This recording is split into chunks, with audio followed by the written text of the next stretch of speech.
Okay, tara mga boss. Para practice. Reserve na ba sir? Reserve? Naglulo ko yung Naglolo ko. starting. Naglolo ko yan Naninipa pa to. Oh. Wala. Mahina kaya ito sir Hindi mo na mapaamo yung ano mo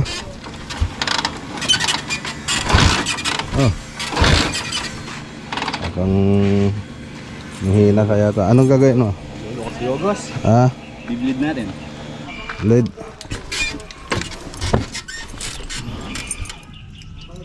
Ganun pala yan. Pag mahirap panda rin. Nalulunod kasi. Hindi mo tinurang mag-swimming. Lumangoy na.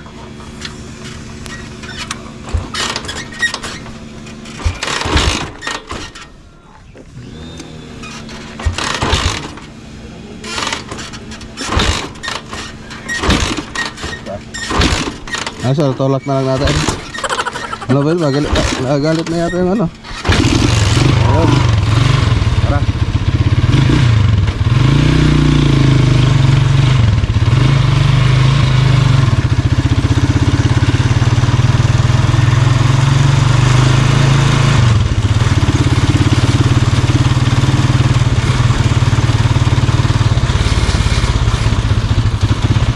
Yo, what's up?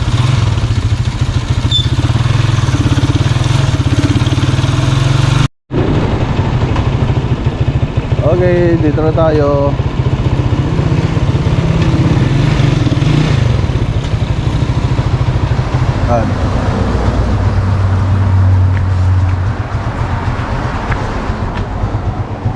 Kaya 2x3 na Siparlings.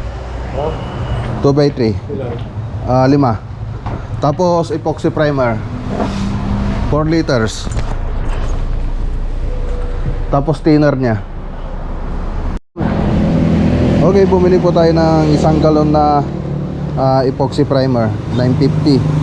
Tapos yung lacquer thinner 1 galon din, 350. 5 GI na Siparlings 2x3, 2,700. Tapos isang paintbrush na Adidas. So 50 pesos po yun. Bali 4,050 po lahat yung bili natin, binayaran natin. Okay, hintay lang natin yung Siparlings na may karga. Okay, update lang muna natin tong bahay. Ano, tatrasis na sila. Trasis. Yun. Yung sa kabilang ano, hindi pumasok yung kabila.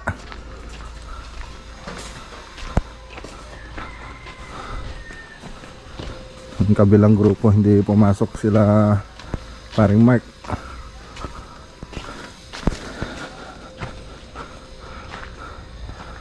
Okay, process na.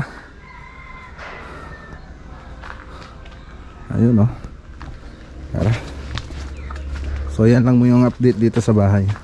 So yung gastos na ito, sasabihin ko na lang pag natapos na namin lahat. Tapos nagtatabo na rin sila para sa flooring. Okay.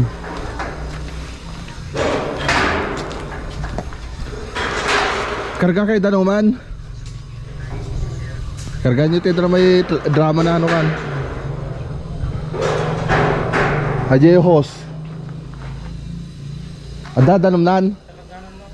Sige. Okay. Tara. Punta na tayo sa San Carlos project.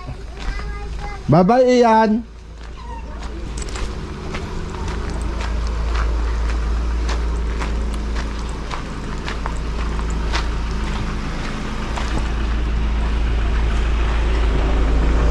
Ang kasama natin si Furniture Boys Vlog. So pa-estimate natin yung mga pinto doon. Tara.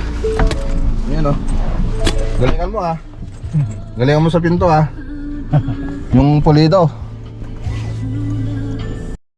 Okay, dito na tayo mga boss sa Barangay Payar, San Carlos, Pangasinan.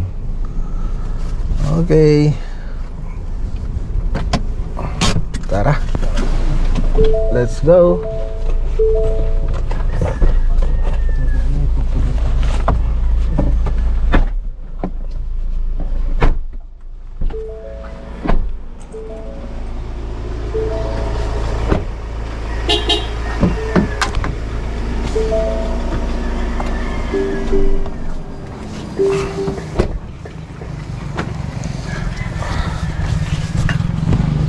Okay, nagdala na rin pala tayo ng cornisa rito.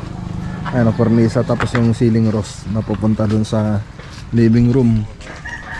Okay, kasama rin natin si Porny Choice Boys Vlog, si Larry Aguinaldo. Ayan o. Siya kasi yung mag-estimate dito sa pinto. Tapos papa-estimate ko na rin yung mga pinto dun sa kabila. So ayan na mga boss oh. Nakapag-framing na tayo. Nakapag-takip na rin. So masilya na lang. So pagkatapos ng masilya, cornisa. So yan po yung gagawin nila rito. So yung bintana, pinalitan na rin. So yun pa yung isang pinalitan natin dito. Tapos dito sa kabila, pinalitan na rin natin. So next na gagawin natin dyan, tatawag tayo ng mag-estimate nito. Itong mga bintana. Okay, so gumanda-ganda na. Okay na ng bahay. Tapos ito, papalitan na rin ito. So papabaklas natin yan. So pabalikin ko lang sila ton dito sa bahay para baklasin ito. So papalitan na ng stainless. Okay. So yun oh. Okay, so ito na. So ito na yung kisame natin. So makikita nyo dyan sa 3D model, ay sa screen yung 3D model niya mga boss. So ayan po yung magiging itsura niya pag natapos. So may partition pa po rito yan. So paliwanag ko na lang kila madam. Siyempre pipinturan na rin natin ito. So estimatein na rin natin. Ayan o. Tapos dito sa mga kwarto, so ito tatanggalin na rin ito yung dating minibar niya. So tatanggalin na rin yan. Tapos dito sa kwarto nakaka-cove design na rin tayo. Okay na. Okay. So dito sa kabila, so ito gumawa na rin tayo ng hagdan dito papunta dito sa isang kwarto. Okay, so mas okay na siya ngayon kaysa sa dati. Ayos. Ayos.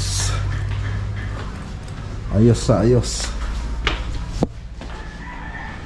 Ayan o. Ayun o. Ayos. Systemitin ko na rin yung mga ilaw na ito. Ilaw. Tapos yung pinto. Tapos spandrel. So pinapa-estimate rin nila madam itong spandrel na ito. Ano, lalagyan natin ng spandrel. Ayan. So yun ang pupuntahan ng spandrel. So itong bahay lang. So doon sa kusina hindi na muna. Ayos.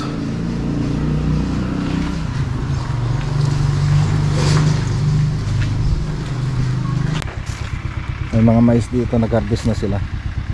May maisan pala sila madam. So may isang daw dito, tapos doon meron daw kalamansi. Puro kalamansi naman daw doon bandaran. So ayun o, kita nyo, may kalamansi doon. Tapos ito yung mga mais, ginagawang feeds. Ayun o, dami. So yung pinapakain naman sa baka yung mga kinukuha nila.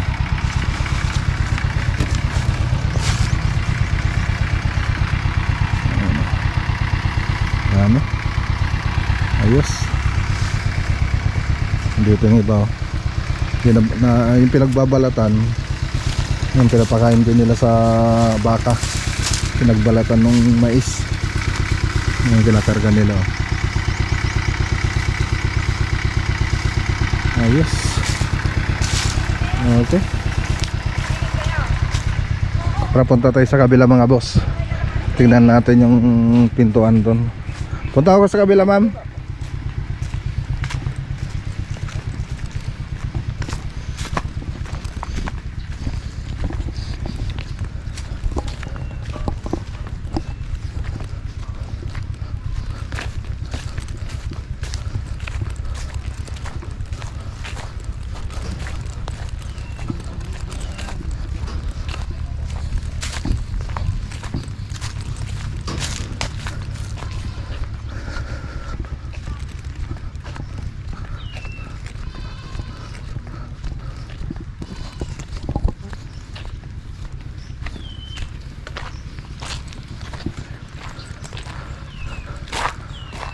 Okay.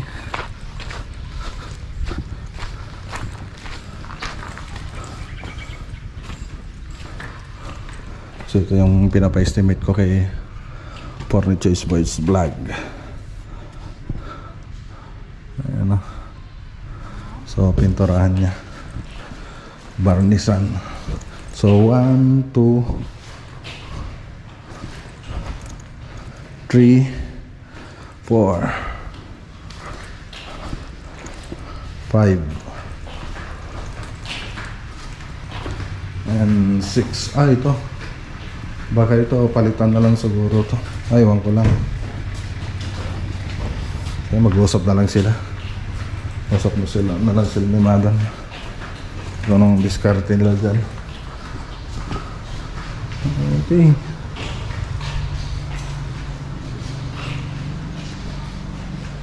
Gumawa na sila ng ano nila rito. Higaan.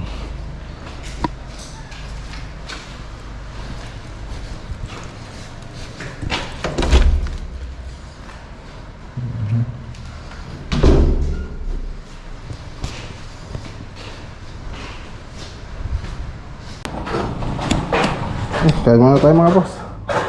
Yan o. Kala sir, nagtaray ka man tayo soft drinks. Piyalo.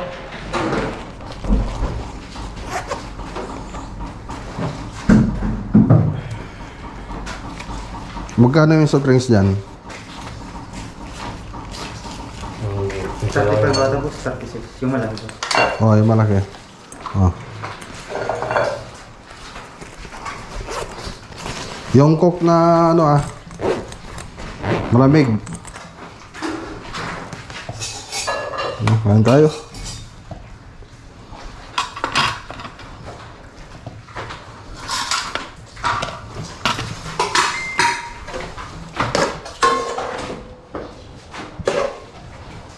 Yung sa kabila, anong baon nila? Sila ba bago? Oo. Mahalang ko ano bibigyan mo sa kabila. Sila madam. Nagbibigay sila doon? Automatic yun ka naman. Hindi na sila nagbaon. Hindi na.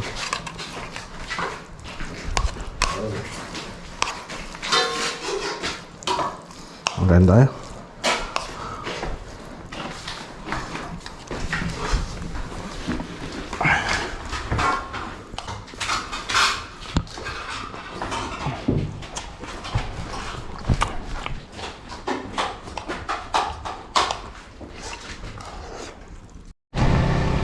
Okay, so itong kulay na ito mga boss. So seal gray ng Davis yung nasa baba.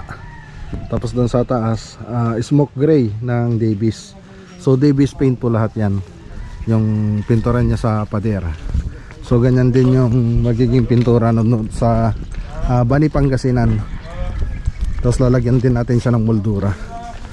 So ayan, tingnan ulit natin tong project natin dito. So na-estimate ko ng sinukat ko pala yung gagawin dito.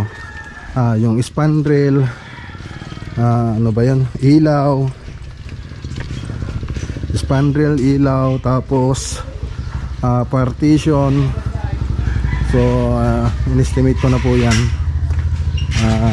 Kwentahin ko na lang mamayang gabi. Sinukat ko na pala. Kwentahin ko na lang mamayang gabi. So may kulang pa kasi rito. So yung spandrel, yung partition, tapos yung spandrel sa labas, tapos pintura ng bahay. So ayan, estimatein natin. Mamayang gabi ko na lang kwentahin lahat. So ang balat ko rito, pinturan ko dito sa loob ng bahay, dito sa ginawa natin. Tapos dito sa harap, so lagyan na rin natin ng pintura to. Tapos sa may gilid, so doon banda siguro hindi na, doon sa may garahe doon, so hindi naman siya nakikita. So dito na lang pinturan din natin dito. Yan, hanggang dito, hanggang dyan sa may na yan, pinturan natin. Tapos maglagay na rin ako ng moldura rito. So hardiplex na rin siguro yung lalagay ko rito. Tapos lagyan na lang natin ng detalye itong mga poste. Lagyan na lang natin para mas okay. mas okay siyang tingnan. Tapos tingnan ko pa rito sa taas kung anong pwede ko pang gawin dito. Tingnan na lang natin. Okay, para meron itsura yung mukha niya, mukha ng bahay, para gumanda-ganda naman ng konti. So lagyan na lang siguro natin ng konting detalye dito. Tingnan na lang natin mga boss. Okay, tara. So ito yung cornisa na pupunta rito, yung model na MLB. So yan po siya. Okay. So yung 3D animation po nito, kung gusto niyo pong makita, tapos yung dating itsura niya, so tingnan nyo na lang po dyan sa YouTube natin, YouTube channel natin mga boss. San Carlos Project 3D Animation. So i-search nyo na lang po dyan para makita nyo po yung itsura niya dati. So ayan, nagbago na mga boss. Dati may bintana dito, may bintana na isang ano lang siya, 4x4 yata, 120 cm by 120. So pinalaki natin, tapos dito naglagay, may binta rin naman dito, kaya lang andito siyang banda yung bintana. So layo nga tayo ng konti para maintindihan niyo. So andito dati yung bintana, tapos yung pinto andito dati. So nilipat yung pinto, tapos naglagay tayo ng bintana na ganyan, pahaba. So naka-owning window po yan, owning window pag natapos. Frameless, seamless pala, seamless sa labas, yung frame niya nasa loob. So hindi makikita sa labas yung frame niya. So yun yung ipapagawa natin dyan. Tapos dito, so may pintuan din dito dati, papunta dun sa kwarto. So ngayon sinirahan na natin kasi magkatapat daw. Kaya ayun, tinanggal natin yung isa. Tapos dito pinalitan na rin natin itong pinto rito. So yung kinuha kong hamba rito, yung ano na, galba na, GI na galba. So maraming anay kasi rito, inanay ng iba.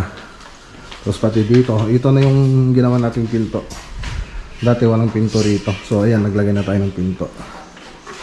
Okay, tapos yung mga ceiling nito, pinalitan na rin natin. So may kisame na dati ito, kaya lang luma na, kaya pinalitan natin. So cove design, ganon din sa kabila. Okay, tapos may partition pa rito. Tapos dito may pintuan din dati dito, so pinagilidan ko yung pintuan, yung pala alisin din pala. So ayan, inalis na rin natin yung pintuan dyan. So may partition dito na may TV wall design. Tapos dito hindi pa na nating alisin ito. So pag ipapagawa nila doon sa kabila, doon sa may kusina, so pwede na nating alisin yan. Sa ngayon ganyan muna, habang hindi pa naka-ready doon sa kabila.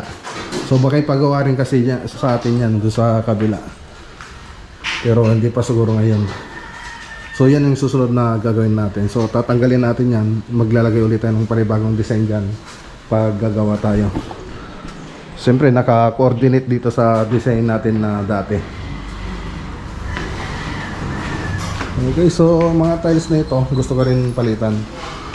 Tiles na ito, so iba-iba kasing kulay niya. Ano, so simplihan na lang natin. Pati dito gusto ko na rin palitan ito mga boss. Depende na lang dun sa may-ari ng bahay. Ito talagang papalitan na to.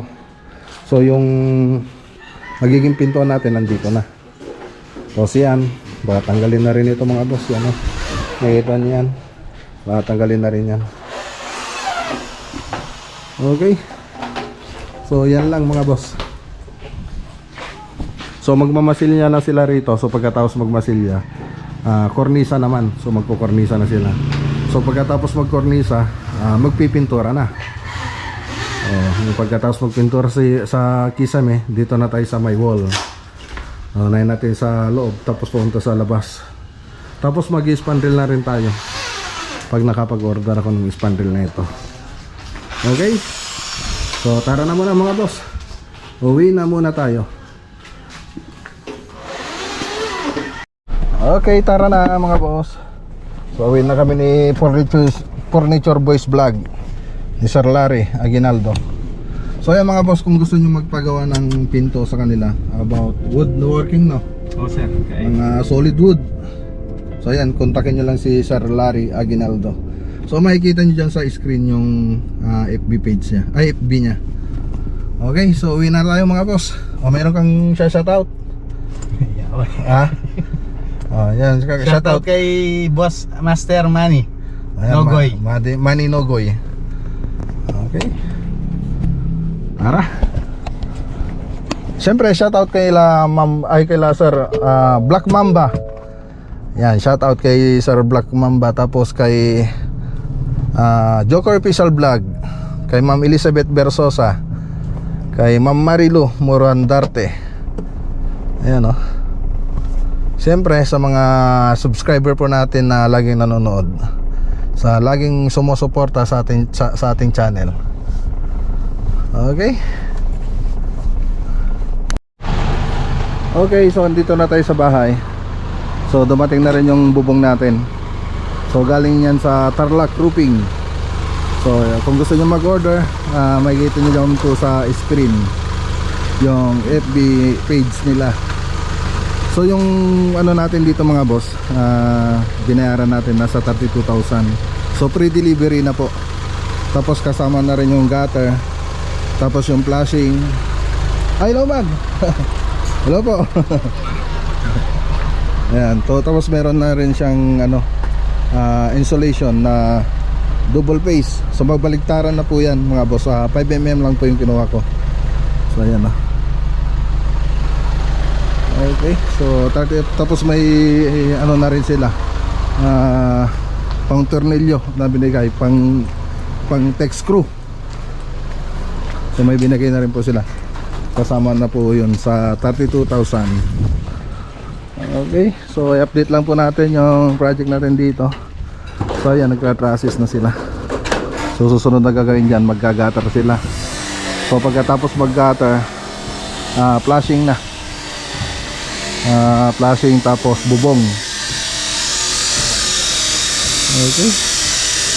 Ayos.